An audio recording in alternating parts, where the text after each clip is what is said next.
Hello friends, welcome back to my new video. तो आज हम आ गए एक और से नई वीडियो लेकर सिर्फ आपके लिए। वो है क्लास 10th की हाइट एंड डिस्टेंस का PYQs लाए हैं।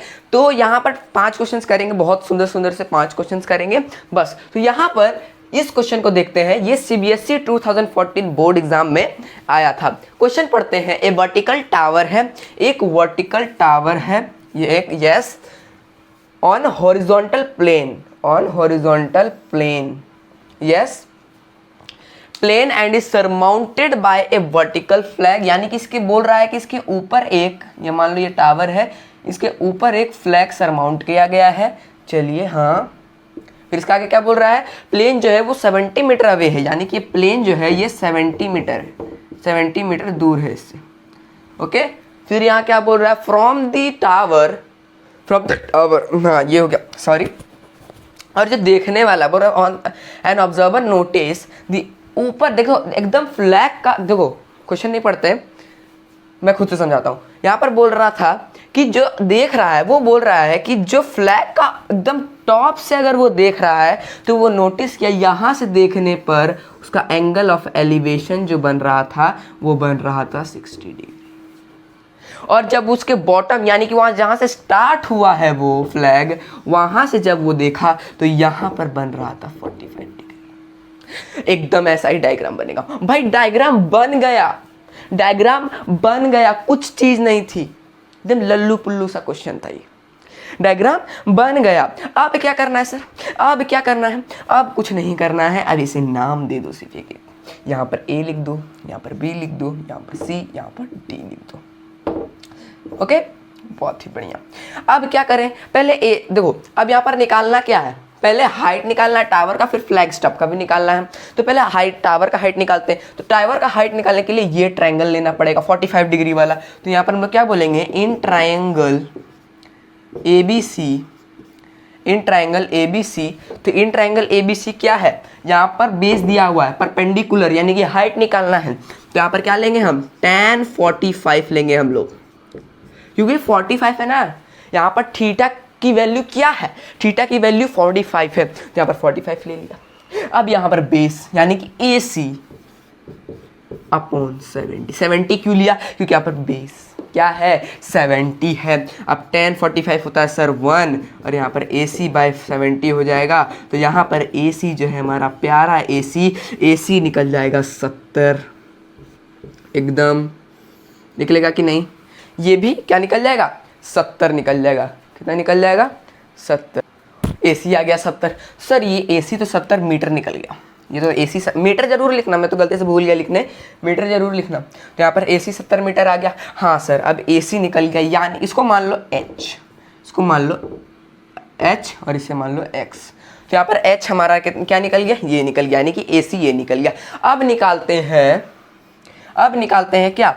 अब निकालना होगा फ्लैग स्टफ। तो फ्लैग स्टफ निकालने के लिए पूरा ट्रायंगल लेना होगा, पूरा ट्रायंगल यानी कि DBC। तो यहाँ पर लिखते हैं इन ट्रायंगल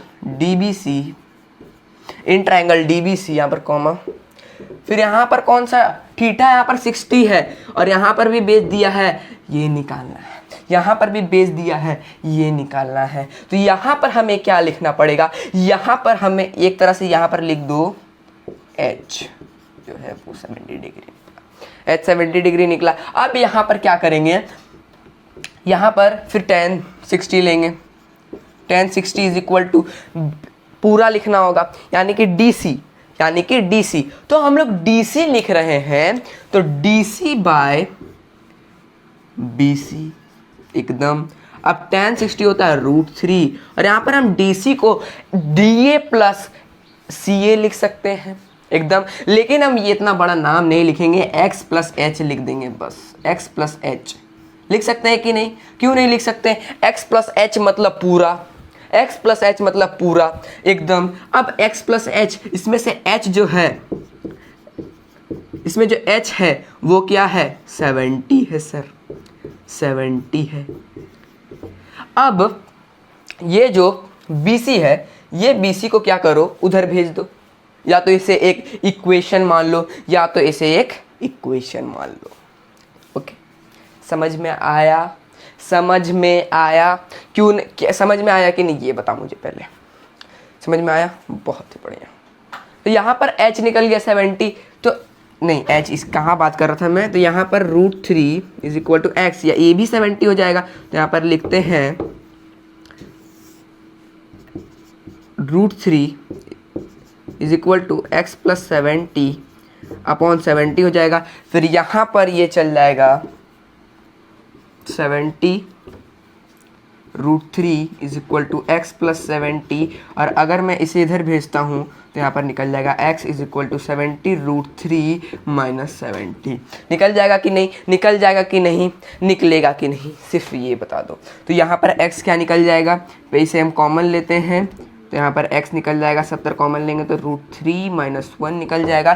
फिर यहाँ पर क्या करेंगे, यहाँ पर √3 का वैल्यू क्या होता है 1.73 होता है। तो यहाँ पर x is equal to 70 into 1.73 में अगर -1 करेंगे तो यहाँ पर आ जाएगा 0.73। इससे अगर मैं इंटू करूँ, आप लोग कैलकुलेटर से कर लेना, यहाँ पर इंटू होगा तो यहाँ पर मैं लिख देता हूँ x इज इक्वल टू कितना निकल जाएगा, x इज इक्वल टू निकल जाएगा 51.1 मीटर।